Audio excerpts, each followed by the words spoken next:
Arī mācību mašīnās nebūtu slikti ievietot plasmas maisiņš tāpat kā lidmašīnā.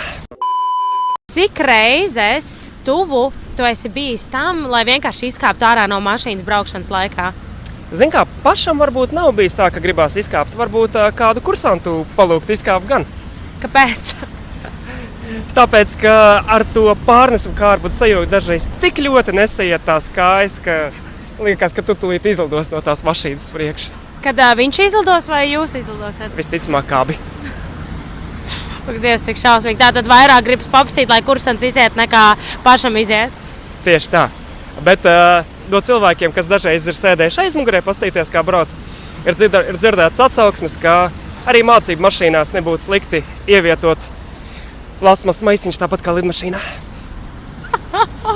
Ak, Dievs, ne jau kādam tiešām iet tik traki. Varbūt es arī no malas tik traki izskatījos, bet man liekas, ka nebija tik traki.